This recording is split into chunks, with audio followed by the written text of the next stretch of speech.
Bienvenue à Sœur Hugwen's Adoration, un espace sacré où la foi rencontre la puissance et où la prière transforme la peur en courage.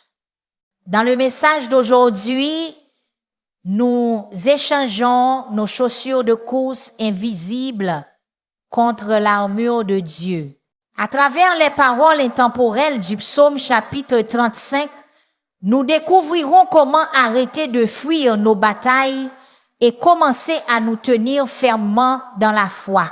Ici, vous trouverez plus que de simples mots. Vous ferez l'expérience de la force divine, de la justice céleste et de la paix inébranlable qui vient lorsque vous laissez Dieu combattre pour vous. Ensemble, nous explorerons 5 principes qui changeront votre vie et qui élèveront votre esprit, renouvelleront votre courage et vous rappelleront que vous n'êtes jamais seul. Alors, restez jusqu'à la fin et priez avec moi car aujourd'hui, votre percée commence. C'est Sœur Hugwen's Adoration où nous prions, croyons et nous relevons plus fort dans la foi, ancrée dans l'amour de Dieu. Saviez-vous que le corps humain est biologiquement programmé pour le combat ou la fuite face aux défis? En d'autres termes, lorsque vous êtes dans une situation difficile, votre corps veut simplement s'enfuir. C'est comme si vous aviez ces chaussures de course invisibles qui s'activent automatiquement dès que les choses se compliquent. Possédez-vous par hasard une paire de ces chaussures de course invisibles dont je parle? Si oui, j'espère qu'elles ont une bonne politique de retour, car aujourd'hui nous les échangeons contre quelque chose de beaucoup plus puissant. Nous apprendrons à nous tenir fermement. Il est intéressant de noter que la science montre également que notre première impulsion est souvent de fuir et non de combattre.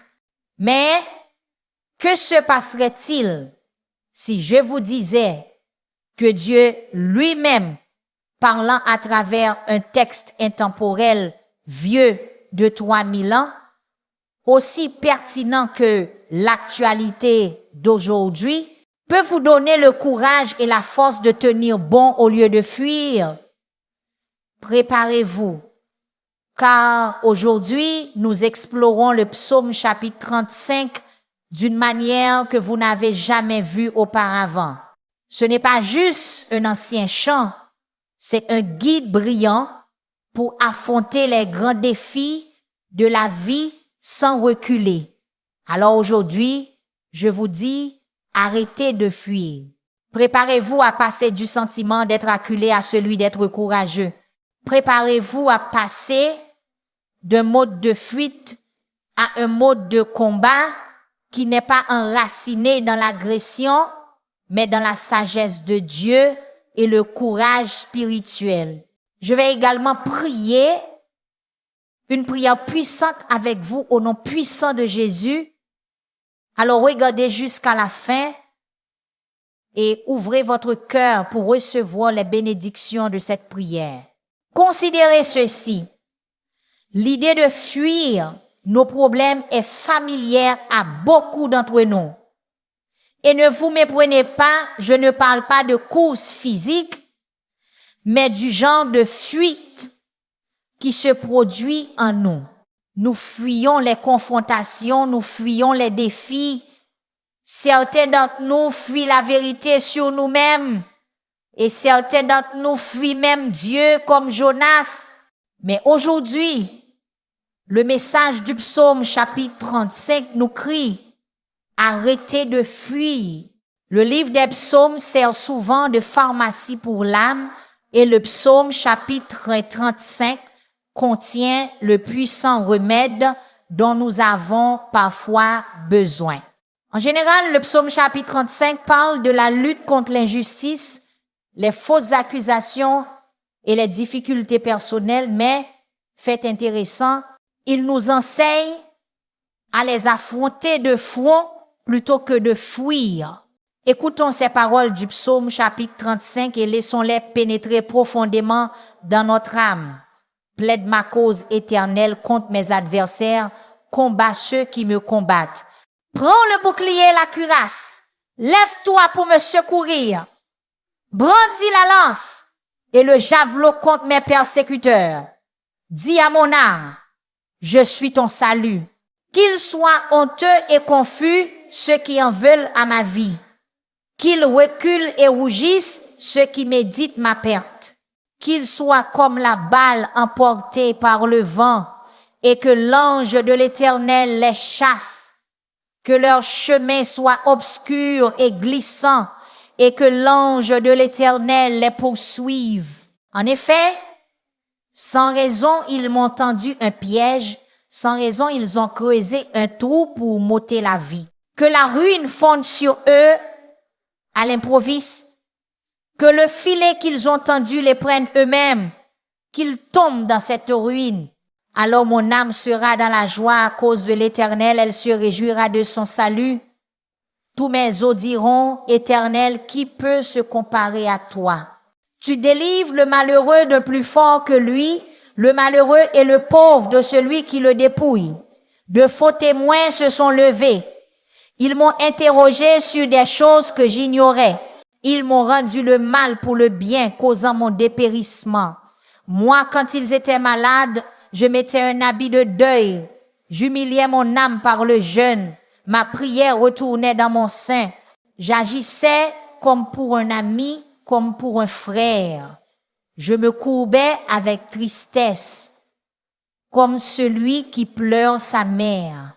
Pourtant, quand je trébuche, ils se réjouissent et s'attroupent.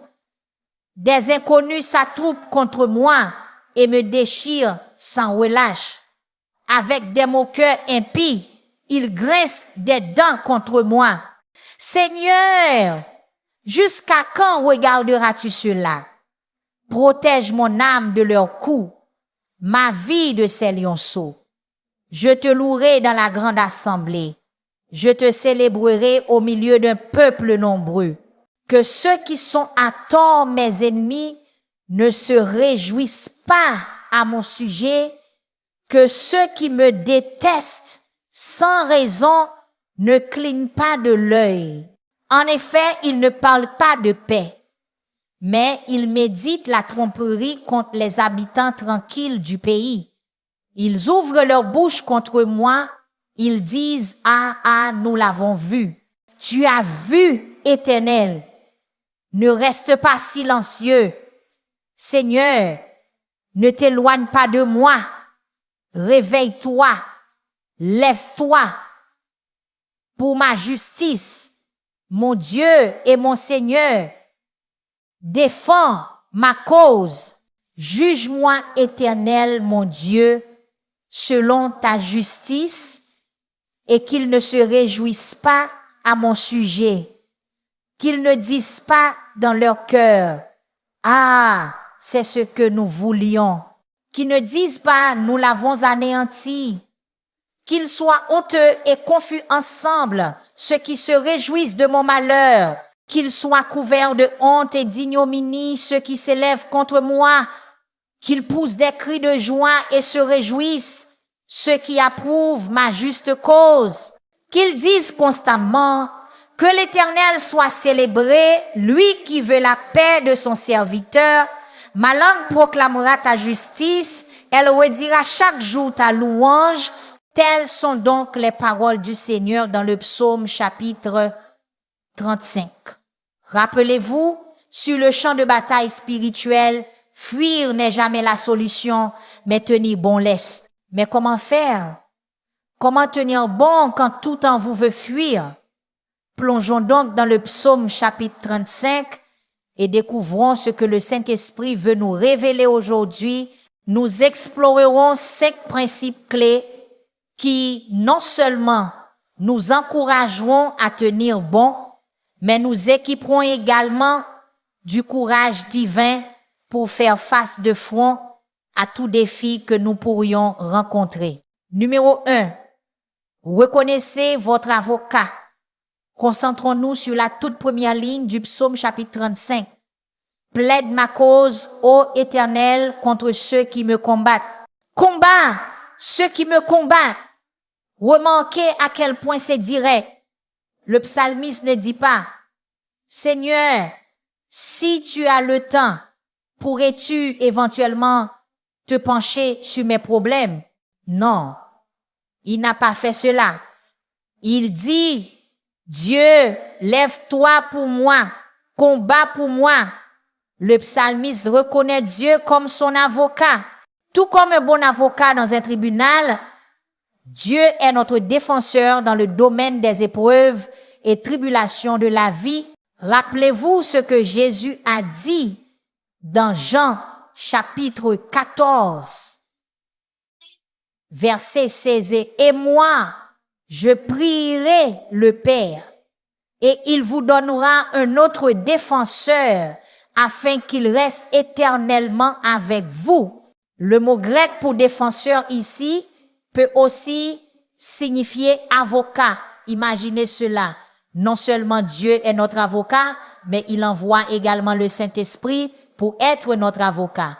Ainsi, quand vous y regardez de plus près, vous avez une double couverture dans ce tribunal spirituel. Mes chers amis, comprendre que Dieu est notre avocat apporte du courage à nos cœurs. Il est plus facile de rester ferme quand vous savez que quelqu'un vous soutient. Vous n'êtes pas seul dans vos luttes. Dieu combat pour vous. C'est bon à savoir, mais vous pourriez demander comment puis-je inviter Dieu dans mes conflits? La réponse simple est de croire et d'accepter Dieu dans votre vie et au cœur même de vos luttes. Vous l'invitez dans vos conflits par la prière, par l'adoration et en vous tenant sur ses promesses. Lorsque vous êtes confrontés aux défis de la vie, tenez-vous sur les promesses de la parole de Dieu dans Romains chapitre 8 verset 31 qui dit « Si Dieu est pour nous, qui sera contre nous ?»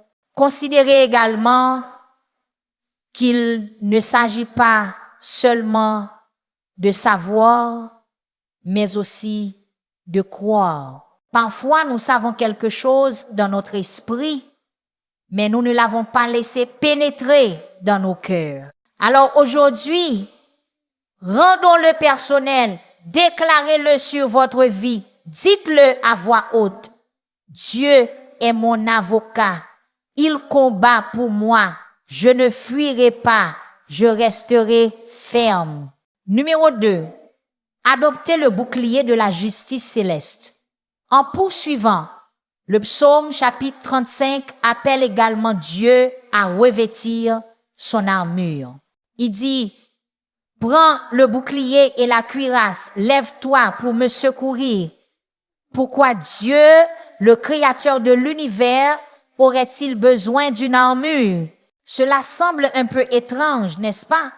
Bien sûr que oui. Mais Dieu n'a pas besoin d'une armure. Cette imagerie n'est pas pour le bénéfice de Dieu, elle est pour le nôtre. C'est une façon de nous aider à comprendre que Dieu prend nos problèmes au sérieux et qu'il est pleinement équipé pour les gérer.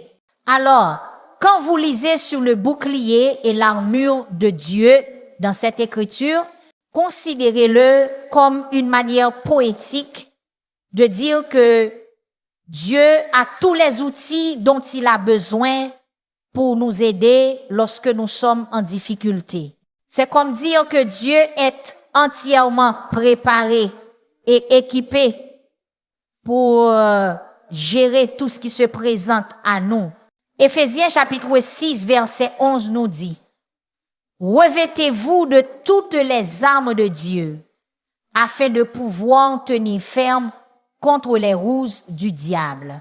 Cela nous dit que tout comme Dieu se tient prêt à combattre pour nous, nous devons aussi nous équiper. Et savez-vous de quoi cette armure est faite? De vérité, de justice, de paix, de foi et de salut. Ajoutez à cela la parole de Dieu et la prière, et vous avez une combinaison imbattable. Maintenant, écoutez ceci. Vous ne mettez pas d'armure si vous avez l'intention de fuir, n'est-ce pas? Rappelez-vous, l'armure est lourde, elle est encombrante, mais elle est aussi protectrice. L'armure est ce que vous portez lorsque vous prévoyez de tenir bon. Et pas n'importe quel terrain, mais le terrain de Dieu en vous tenant sur les promesses qu'il a pour votre vie. Lorsque vous êtes armé de la justice céleste, vous pouvez vous tenir droit et dire « Aucune arme forgée contre moi ne prospérera », faisant écho à la promesse d'Ésaïe chapitre 54 verset 17. Mais rappelez-vous, l'armure n'est pas seulement pour la défense, elle est aussi pour l'attaque.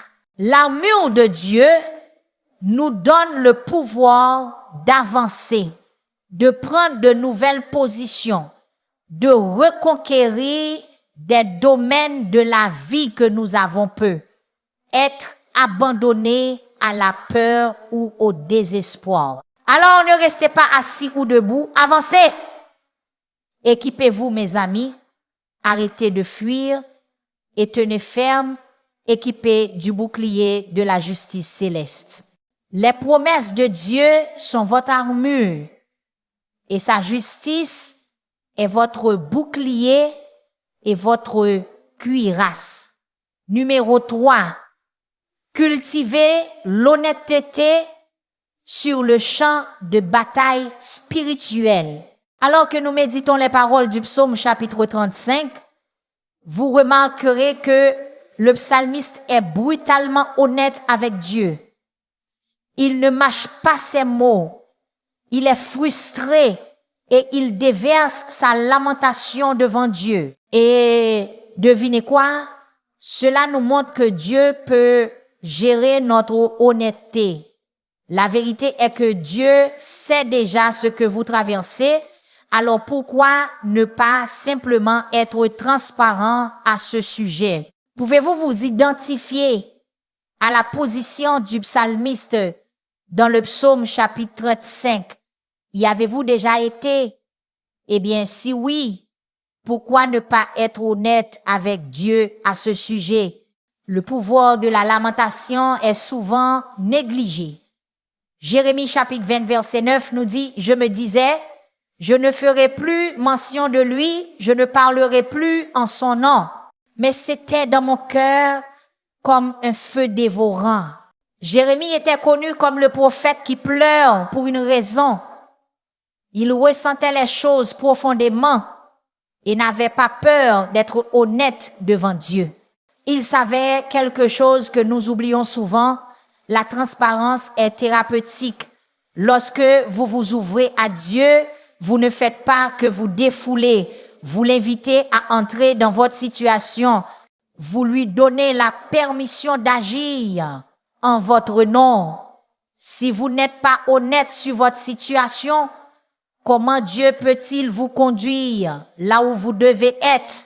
Dans l'esprit de transparence, certains d'entre nous, on peut être fait semblant.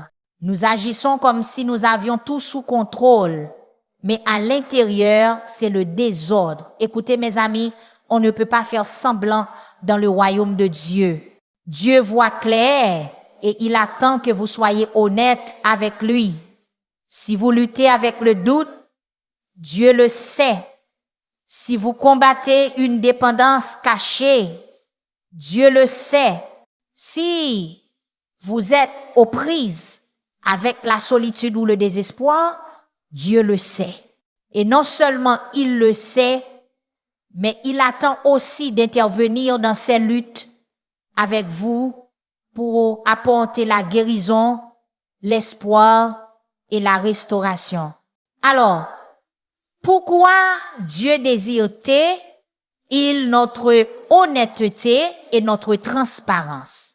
Parce que son amour pour nous est si profond et inconditionnel qu'il désire une relation authentique, non bâtie sur des faux semblants ou des superficialités. Lorsque nous sommes honnêtes avec Dieu, nous lui ouvrons un espace pour qu'il opère des miracles dans nos vies, déclenchant un effet domino spirituel qui non seulement nous transforme, mais influence également ceux qui nous entourent. Cette honnêteté permet à Dieu de déverser ses bénédictions illimitées dans nos vies, de démontrer le pouvoir libérateur de vivre dans la vérité et de manifester son incroyable grâce et son pardon. Donc, en substance, votre ouverture donne à Dieu la permission d'agir puissamment et avec amour dans votre vie. Je vous encourage à arrêter de fuir la vérité sur vous-même. Tenez-vous fermement en qui vous êtes, mais aussi en qui Dieu vous façonne à être. Numéro 4. Naviguez avec l'épée à double tranchant de la justice et de la miséricorde. Nous pouvons voir que le psaume chapitre 35 parle beaucoup de justice. Il parle même de rétribution. Cependant, nous ne pouvons pas nous concentrer uniquement sur la justice et ignorer la miséricorde. Le psaume chapitre 35 nous donne une vision équilibrée. Il aborde les thèmes de la justice contre les ennemis, mais il reflète aussi un cœur qui aspire à une justification légitime plutôt qu'à la vengeance. Jacques chapitre 2 verset 13 dit, en effet, le jugement est sans miséricorde pour celui qui n'a pas fait preuve de miséricorde, la miséricorde triomphe du jugement. Il y a une vérité puissante dans ce verset. Autant nous voulons que Dieu exécute la justice en notre nom, autant nous devons aussi être des canaux de miséricorde envers les autres. C'est une voie à double sens. Voici la partie difficile. Il est facile de prier pour la justice pour nous-mêmes et d'oublier que nous sommes aussi appelés à faire preuve de miséricorde envers les autres. Ce n'est pas seulement de la théologie de l'Ancien Testament, c'est un mode de vie du Nouveau Testament. Rappelez-vous les paroles de Jésus dans Matthieu chapitre 5 verset 7. Heureux les miséricordieux, car la miséricorde leur sera faite. Ainsi, la miséricorde ne se contente pas de recevoir, elle donne. C'est une épée à double tranchant qui agit dans les deux sens. Rester ferme ne signifie pas être rigide ou dur. Cela signifie avoir une posture enracinée dans le caractère de Dieu qui est à la fois juste et miséricordieux. Aujourd'hui, faisons en sorte de marcher à la fois dans la justice et la miséricorde. Atteignons cet équilibre, mes amis. Ne fuyons pas la complexité des batailles de la vie. Tenons-nous fermes dans le double caractère de notre Dieu. Numéro 5. Utilisez la louange avant la victoire pour rester fort. L'un des points les plus puissants que le psaume chapitre 35 met en évidence est le concept de la louange préventive. Cela signifie que vous commencez à louer Dieu avant même de voir la victoire. Ce n'est pas seulement de la pensée optimiste, c'est un acte de foi reconnaissant que Dieu est déjà à l'œuvre en votre faveur. Ainsi, la louange préventive prépare le terrain pour votre victoire, détournant votre attention du problème et la portant sur Dieu qui est plus grand que tout défi que vous pourriez rencontrer. Vous n'attendez donc pas que la bataille soit terminée. Vous pouvez louer Dieu au milieu de celle-ci. Le psalmiste dit dans le psaume chapitre 35 verset 9, « Mon âme sera dans la joie à cause de l'Éternel. Elle se réjouira de son salut. Pourquoi attendre la victoire pour louer Dieu alors que votre louange peut provoquer cette victoire? Actes chapitre 16, verset 25 nous dit que lorsque Paul et Silas louaient Dieu en prison, les portes s'ouvrirent. Leur louange était préventive. Ils n'ont pas attendu d'être libérés. Ils ont loué Dieu là où ils étaient et la liberté a suivi. La louange préventive crée une atmosphère de miracle. Elle change non seulement votre environnement, mais aussi votre perspective. Elle déplace votre attention. Hébreux chapitre 13, verset 15 dit, « Par lui offrons donc sans cesse à Dieu un sacrifice de louange, c'est-à-dire le fruit de lèvres qui reconnaissent son nom. » Alors, comment pratiquez-vous la louange préventive? Vous commencez là où vous êtes, au milieu de ce désordre, de ce défi ou de cette peur. Vous élevez votre voix et vous déclarez, « Dieu, je ne sais pas comment, mais je sais que tu vas me sortir de là. Tu es digne de ma louange. » Par conséquent, le psaume chapitre 35 ne nous enseigne pas seulement à prier avec transparence. Il nous enseigne comment vivre enraciné dans la défense divine et protégé par la justice divine. Il nous enseigne à être équilibrés dans la justice et la miséricorde et à nous positionner dans la louange préventive. Sachez que lorsque vous vous tenez debout, vous ne vous tenez pas seul, vous vous tenez avec Dieu, l'aide toujours présente dans les moments de difficulté. Faites confiance à sa sagesse. Appuyez-vous sur sa force et embrassez la paix qui vient de sa présence. Mes chers amis, arrêtez de fuir les défis qui semblent insurmontables. Arrêtez de fuir les choses même que Dieu peut utiliser pour vous faire grandir. Tenez-vous ferme, renforcés par la sagesse et les conseils du psaume chapitre 35. Que ce jour soit celui où vous cessez de fuir vos défis et commencez à vous tenir fermement dans votre foi.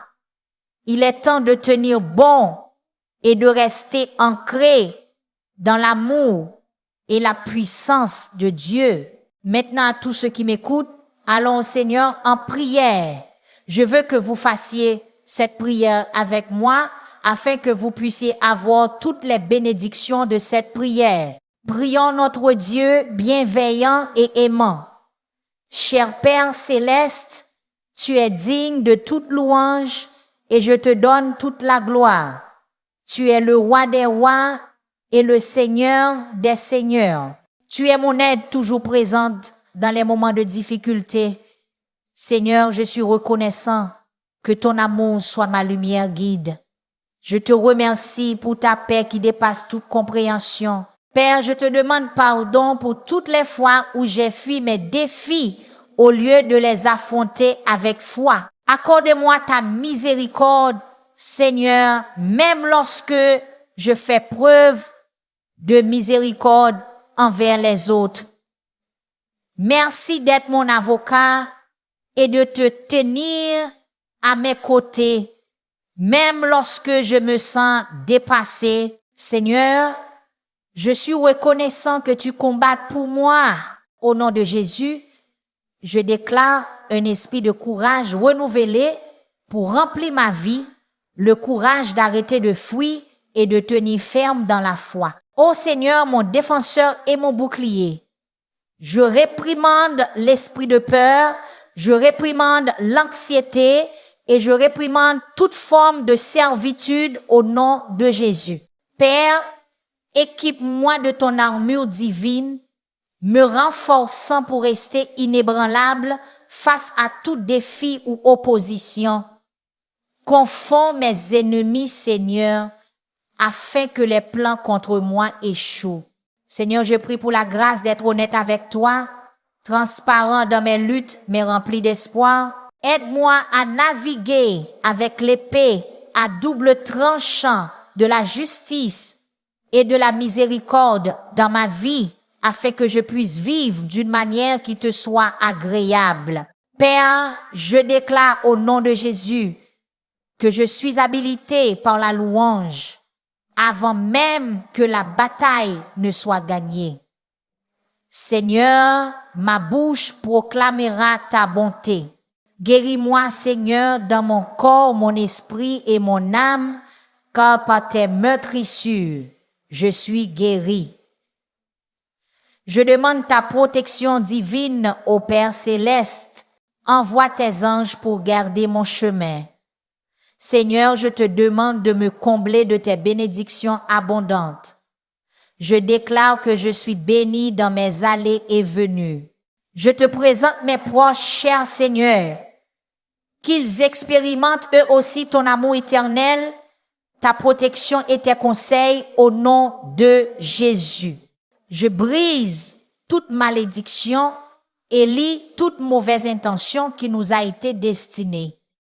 Seigneur, alors que je prononce cette prière avec tous ceux qui écoutent, je te remercie pour tous les cœurs qui sont humblement devant toi en ce moment.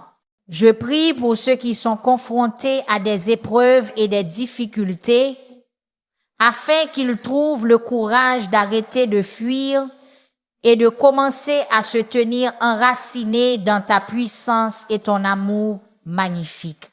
Seigneur, nous déclarons que nous avons le courage d'arrêter de fuir.